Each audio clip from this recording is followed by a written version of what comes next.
I wanted to dedicate one episode only on the issue of ice in your whiskey, water in your whiskey, etc.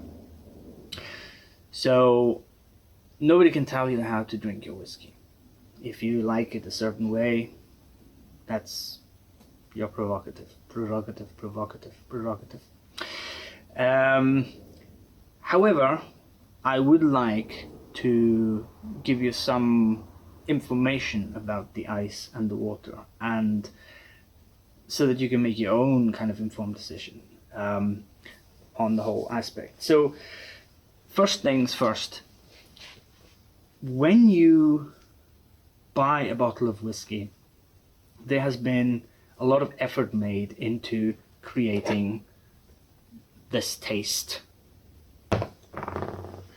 or this taste. That means they made decisions around how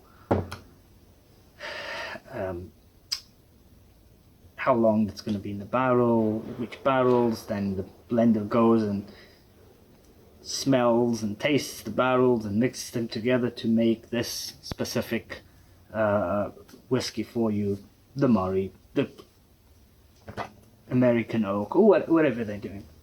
The point is, they're making a huge amount of decisions, and they make quite a bit of effort to give you a specific taste. When you introduce other things to that whiskey, you completely change it, right? The temperature makes a difference, the amount of water makes a difference, all these aspects make a difference. So maybe if you like your whiskey with ice or whatever, that's fine, but at least for the tasting stage, ice is an absolute no-no, and I would go as far as saying even ice stones are a no-no, or dumping a lot of water in it. So what happens when you put water in your whiskey is that you change the alcohol percentage in your whiskey.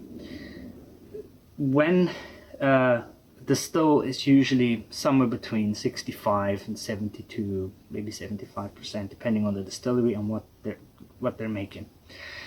Sometimes they'll water it down just a tad before it goes into the barrels, so that it doesn't have too much of an angel share, and the strength of the alcohol and the fineness or the oiliness of the alcohol also has something to do with how much taste it actually pulls out of the oak. So these are all decisions that are made very specifically. Once that whiskey is then aged and they're happy with that barrel, it might be anywhere between 50 and 60% alcohol volume still. For those Americans among you, the percentage is double to get your proof. So if it's 60%, it'll be 120 proof. Then that alcohol out of the barrel is then diluted with more water down to whatever percentage they want, usually 40%.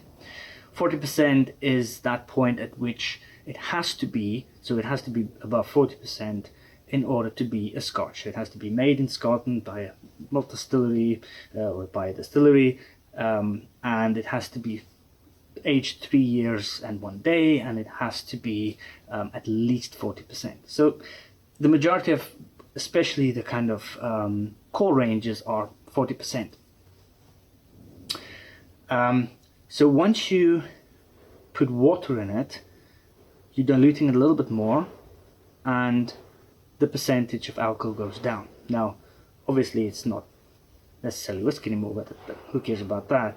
What's more important is that the ratio of the water in the whiskey changes the taste. So the moment you put water in it, you change the taste. Now that's not a bad thing, that is also a good thing. For example, one of the blenders or distiller, I can't remember who it was, explained it to me in a different way. The usual way that at a distillery tour you will be told about water is that it makes it a bit soft, a bit smooth, easier to drink, and you know, the usual. But what this distiller blender told me is that there's actually a completely different rationale behind it. The percentage of water to whiskey, especially the new water that you introduce, and the oil changes what flavors come out and which ones are hidden. So for standard kind of 40% that you drink, that's the taste that they achieved with that mixture. So if you put in extra water, you might get more of the fruitiness out, and hide a little bit of that, and bring that out and hide that. And you can play with that water. So as you're drinking, you can always put a bit more water in it, and you'll keep tasting the changes in it. That especially works well for distillers casks or cask strength whiskies, because they're so high in alcohol. So as you put in water, you really start peeling off layers of flavors. So from a tasting point of view, even from an enjoyment point of view, that's actually a very cool idea, is to put a few drops of water in it as you're tasting, because you literally like shaving off tastes and discovering new ones. So putting in water is not just about making it a little bit smoother and milder for yourself, but it actually has a chemistry effect within the glass, and thereby allowing you to have different tastes. And that's exactly the reason why ice is such a bad idea, because you don't have control over the amount of water that you're putting in. You're putting in your ice cube, and it starts to melt.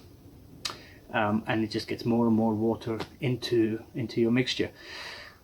No control, but the serious problem with ice is that it chills both the whiskey, contracts the oils, and it contracts your taste buds. So all these tastes that they're trying to give you, you are suppressing with the cold.